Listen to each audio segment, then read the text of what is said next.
Hey guys, let's get at it again. This is going to be circuits 2 and 3 series circuit.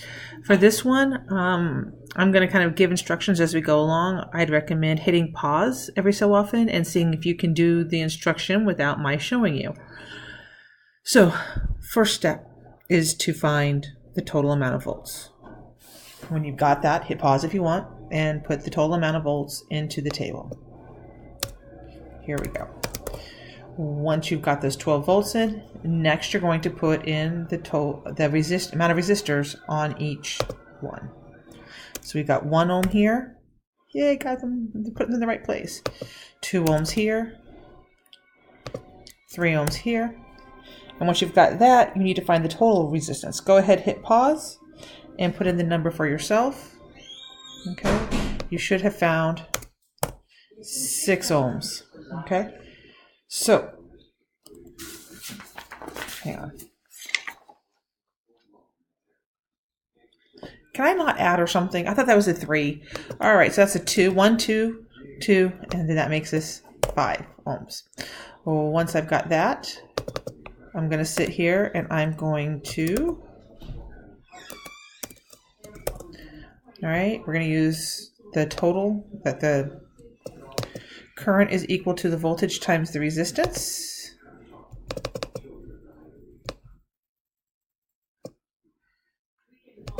Okay. And so that means we've got here is going to be 12 divided by 5, and that should equal 2.4. Okay.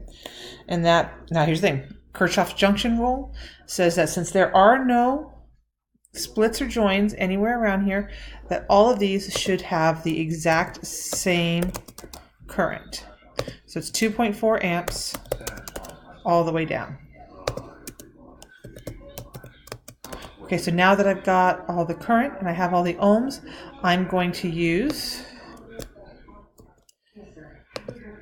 voltage is equal to current times resistance to figure out what the voltage drop across each one of these is. Remember, the goal is that as the 12 volts pushes the current around at each resistor, it's going to drop some voltage. It's going to drop some more voltage. And then it's going to drop more voltage until the very end where there's 0. Because now the battery, we have 12 volts on the positive side and 0 over here. And that's a 0.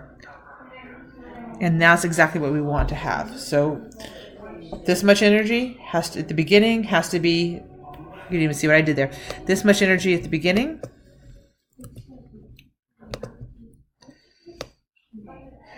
has to equal this much energy at the end. And the only way to do that is for each of these resistors to change some of that energy into another form.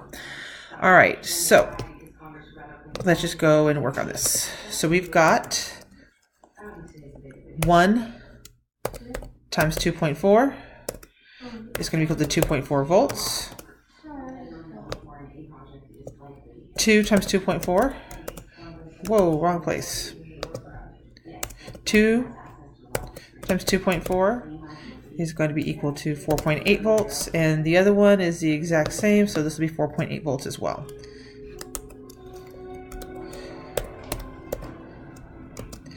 And if we add all these up, 2.4 times 4.8, sorry, 2.4 plus 4.8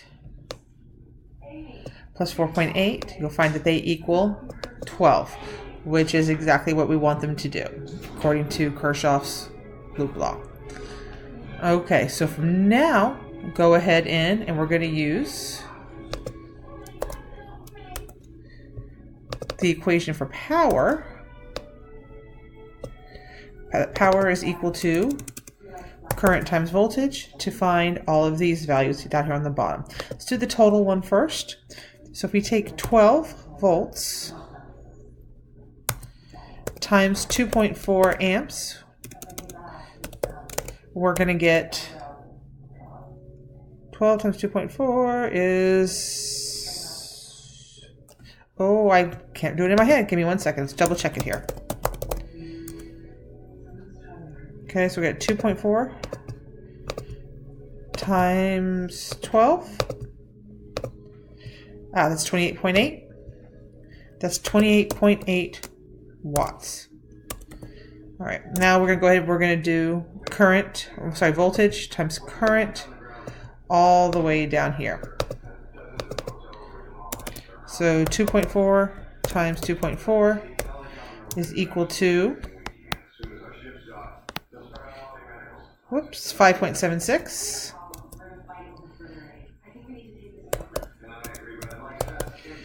All right, 76 watts. And we're going to do 4.8 times 2.4. And that will give us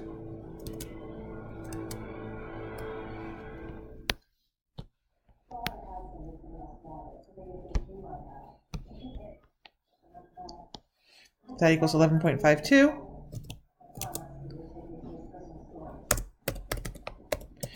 And again, because the values for voltage and current are the same, this answer will be the same amount of watts. And we'll find that if we add these up, we should get the exact same values. So let's try that. So 11.52 plus 11.52 plus, what was our last one? 5.76. There it is, 28.8, which is exactly what we wanted to have happen. So there is our series 2. Now for the next one, here's what you're going to do. I'm not going to walk you through this one.